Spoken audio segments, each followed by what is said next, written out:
Hey everybody, my name is Ross Engelhardt. Spent my entire career consulting for digital transformations. I work with executives across the world in different industries to really understand and maximize their digital investment strategies.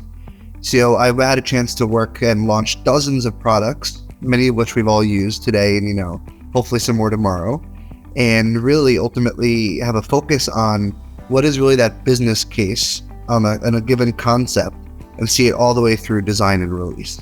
Hi, my name is John Samuel, and I am the co-founder and CEO of Abler, a disability inclusion and digital accessibility organization. And my connection to the accessibility community really comes from the fact that I am blind. But that wasn't always the case. I started losing my sight from college, and throughout that time, I was ashamed and embarrassed to disclose my disability, but pursued a career that took me around the globe, including stints in India, New York, Africa, DC, and then finally learning about accessibility and realizing that if I wanted to continue my own career trajectory, I had to do something about it. And at the same time, I could open up more doors to others. So I'm excited to be here with you, Ross. Excellent. And thank you very much for sharing. For me, I've got firsthand experience with, people I know and love who have, challenged themselves and grown through their own journeys around their own disabilities and, all that comes with that journey. And it's been a different, perspective for me, maybe not being directly impacted, but being impacted in a different way and being, a support role kind of for those people. Yeah. Now, for me in this article, a big piece of this was how do I actually blend what I know is an underserved community with this passion and frankly stage I have working with executives to maximize their digital investments. So I wanted to bring together those two worlds because increasingly I think we're now shifting away from this discussion of, accessibility being a compliance or a Me Too feature that just table stake because I have to have that thing. Versus, there might actually be real social impact we can drive here, and frankly, there might actually be some great P&L impact as well. Yeah, it's interesting, Ross, because you talk about how you weren't directly impacted, but I think that also shows the size of the market. We talk about 20 to 26% of the population identify with having a disability, but when you add in that friends, family to that number significantly increases. And I think when you talk about P&L impacts, that is a huge number of people we're talking about. And that's one of the biggest things we see. It's absolutely true.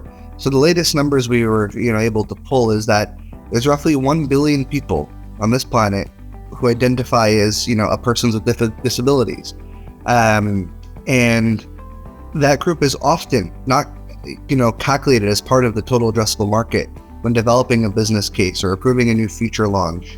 And there's real opportunity to move the needle with, frankly, a group of individuals who, when you do meet their needs, it's a very loyal customer base. Yeah, for sure. I know in myself, I started buying products from a cosmetic company or like a health and wellness, lotions company called L'Occitane. And the first time I walked in there, it had packaging with Braille on it. And even though I don't read Braille, it showed me the intentionality behind them that said, look, we're creating a product and wanting to communicate to a community. And even though it might be a pricier product than other products I can get out there, I'm so loyal to it because they were talking to me and they made accessible packaging. And that goes a long way, I think. It's absolutely true. The number we were able to reach is 20% actually. Yeah. Some organizations, they're actually able to accomplish 20% increase in their overall market share just by starting to embed some of these tactical features and experiences with people who, aren't always the first quote unquote user they think of their technology. Yeah. I also think it's really interesting, and I'm just kind of looking down here at some notes. When organizations are proactive in thinking about, this user population, they actually are able to deliver these features at a significantly lower cost than when it happens for, let's say, the wrong reasons. The wrong reasons might be, for example, actually a lawsuit or a compliance issue. And when they have to react, it's very disruptive to the roadmap, to the business, to a team that's, working at a high velocity, trying to ship features out over the course of a year. And that nearly, that tax of being reactive and not thinking about this proactively is about 80%. So it is a substantial cost driver when you've got to, all of a sudden stop your business, respond to a risk or a business continuity issue, just because you didn't think about this in the first place. Yeah, I mean, that retrospective, like retrofitting something versus building it in from the beginning and shifting that lab, you talk about that cost benefit of, just building it in from the start. But there's, I think there's also this cultural barrier that happens, or in a sense that, when you're going down your roadmap and then you're like, oh crap, we need to fix that because it's a compliance issue or a risk issue we need to fix. All of a sudden you're driving a wedge between the group of people you're trying to make a more accessible and usable experience for. And you're forgetting that, if you had thought about this from the beginning, you would have been including this whole new market of people, but you kind of shift your mindset. You're like, oh, I have to do it for them. And you're creating this othering that can really have a negative impact. Yeah. And, there's a really great example.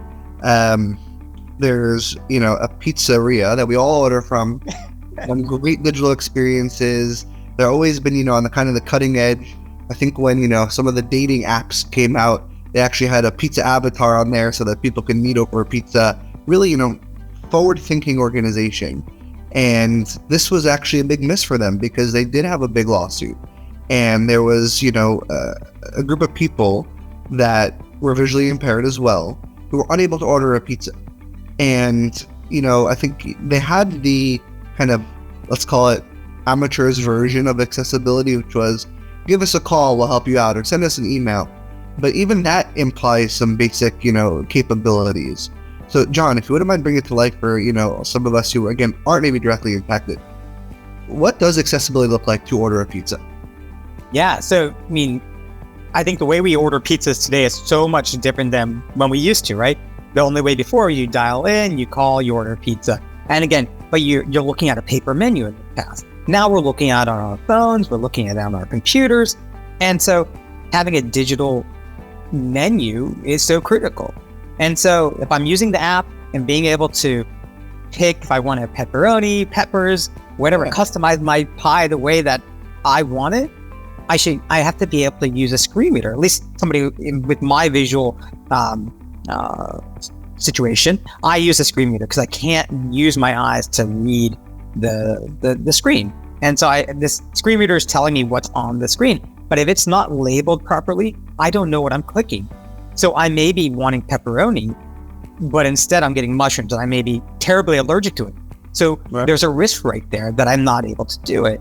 And even trying to purchase it, at the end of the day, if I want to click the purchase button, I don't know if I'm clicking it if it doesn't clearly explain to me what's going on. And so this experience can be ultimately just really frustrating. It could cause some severe risk. And so we have to really make sure that we're creating an accessible experience, because at the end of the day, somebody who's blind like myself, I can't just go and drive over and pick up some other type of food. I'm really reliant on ordering food a lot of times. And if you make a great accessible experience, I'll be coming back next time. Yeah. And there's that loyalty again. Exactly. And I could probably explain as to, having worked with so many executives on their digital investment strategy, I think there's a reason for this challenge. Increasingly, everyone is looking to a line item on a financial statement that says, if I invest in this or that capability digitally, where will it move the needle? And that conversation is sometimes easy and it's sometimes actually quite challenging. And I think this is the quite challenging version. Something like automation, that one you know is really easy. If we can automate something, there's going to be an expense reduction, cost of goods, goes down, and you can actually quickly develop that impact analysis. Then there's things that are a little bit less scientific, more artistic, starts blending in there, like design changes. People have always talked about digital experience this, digital experience that, and it's very hard to say with a better, cooler, easier digital experience, will you really have a financial result against that? And increasingly we're able to measure and actually say yes, but the degrees of separation is larger than, let's say, your automation example.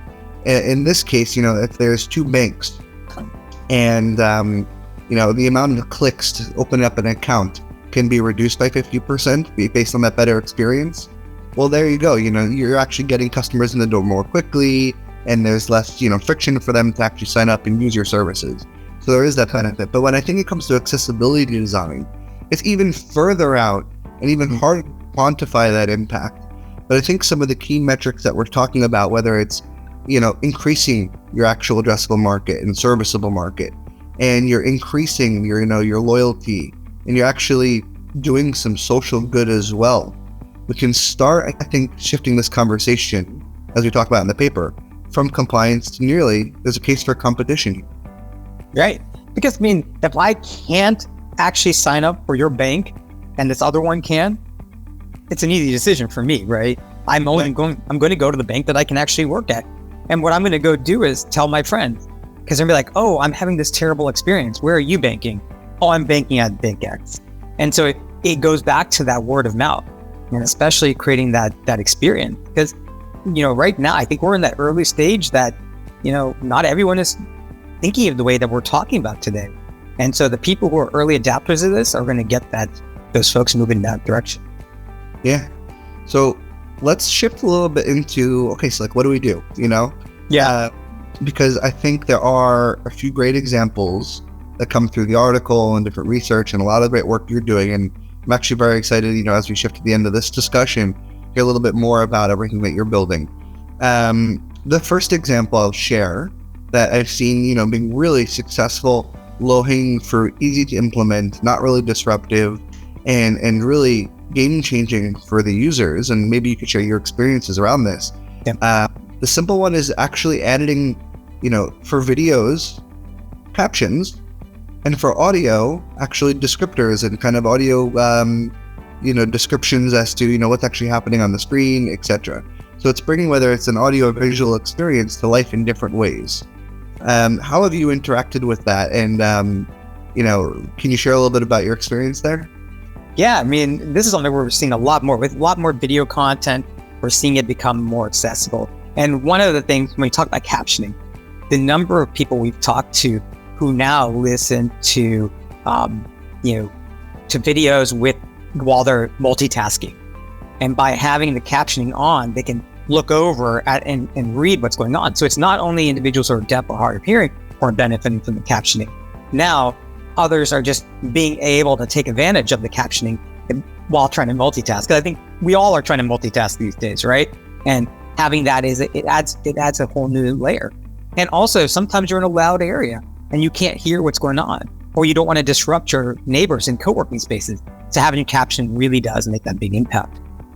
And so, and it's really cool because now we're starting to see, I think a couple of years ago, we started seeing a lot of people, American Sign Language interpreters are really getting a lot of traction. People, you're starting to see it everywhere, which is really good. But then when you think about the maturity model of accessible videos now goes into, what about individuals who are blind? How do we know what's going on? And when I watch something, I have my wife, I hate asking her all the time, tell me what's going on. And to be able to have that experience, I can have that autonomy or that experience that I don't necessarily have to watch with someone else.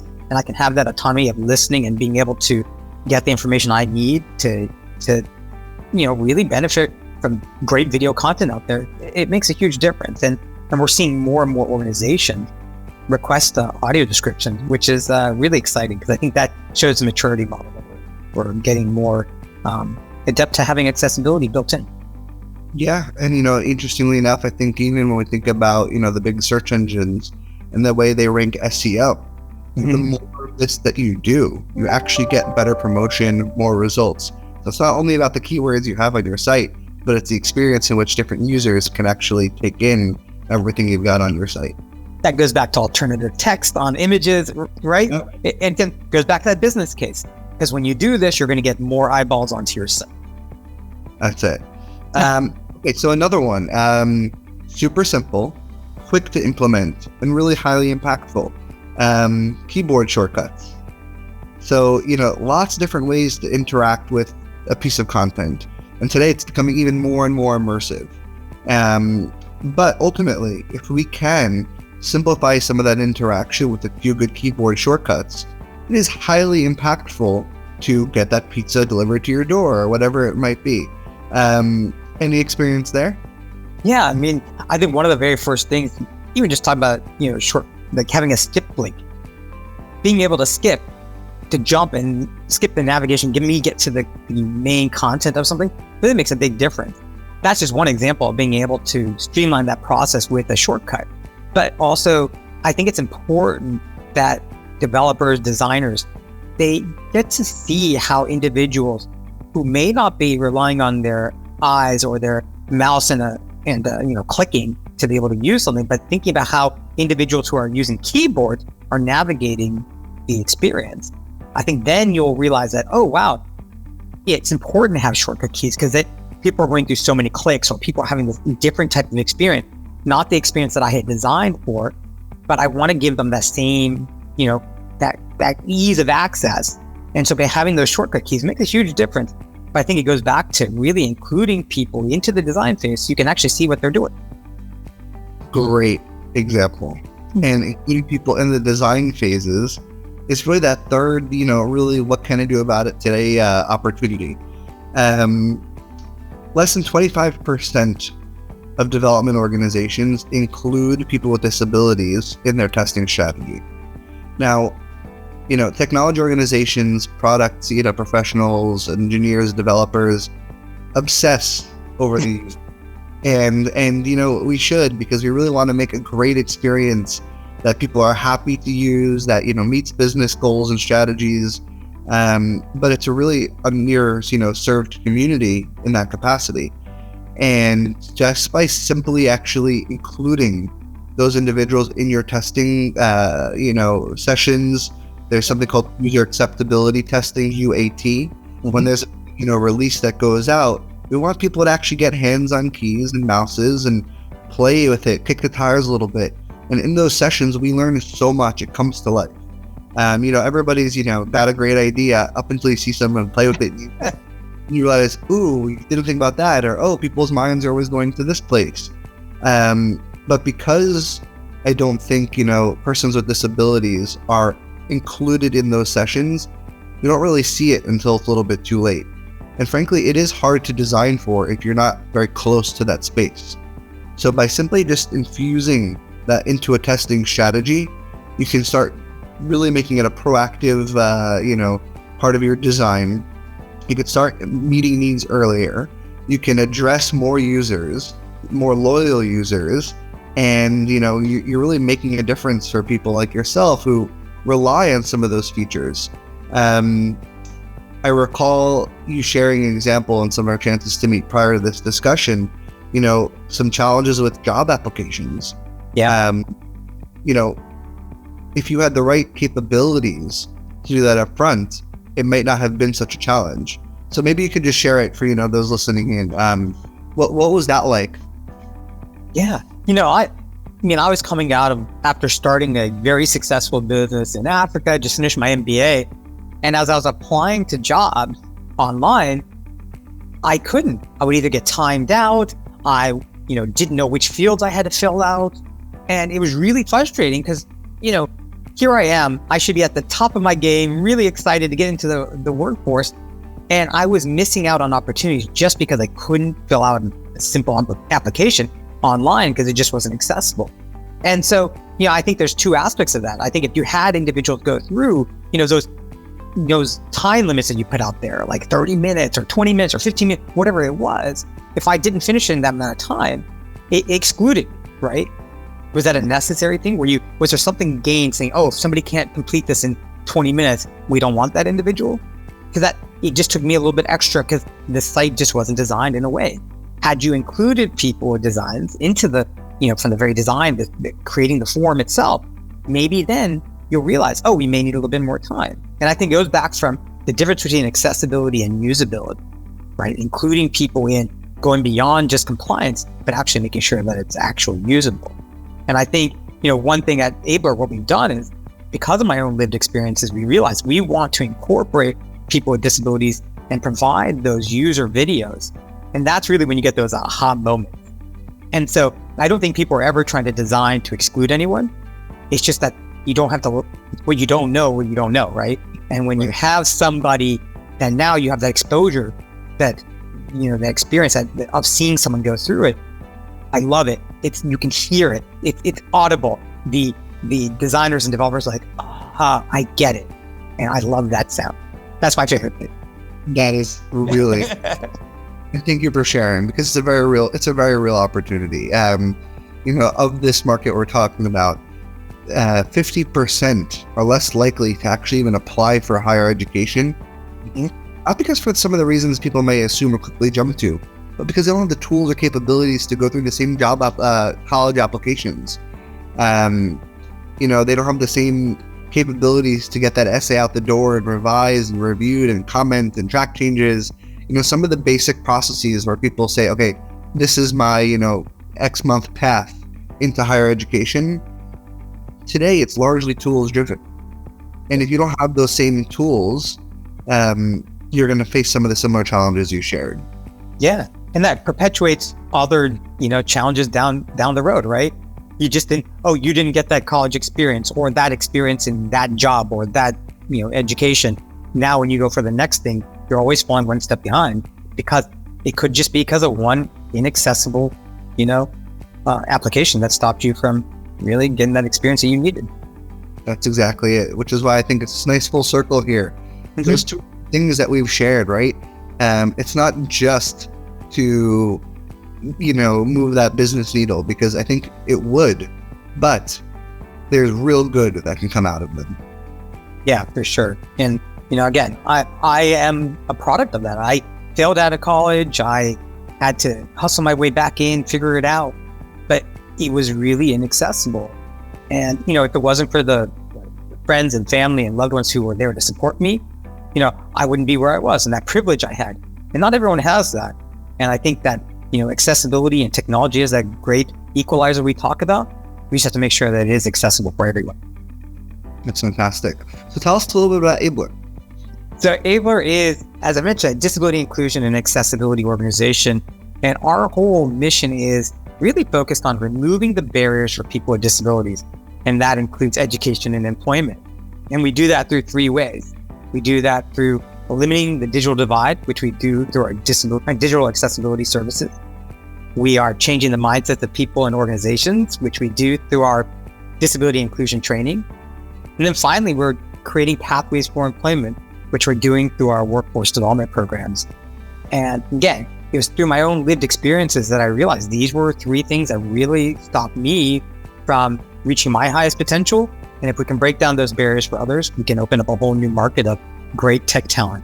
And really excited about it, because our team is made up of 70% of people identify with having a disability. And so we live the mantra of nothing about us without us. And it's really exciting to see tech embracing accessibility and disability inclusion now. And I think the future is just bright for it. That is fantastic. It's a great mission. It's a needed mission. And, we're really, I think, all very lucky for the way you've leaned into your own challenges and started to make a difference for others. So, John, thank you very much.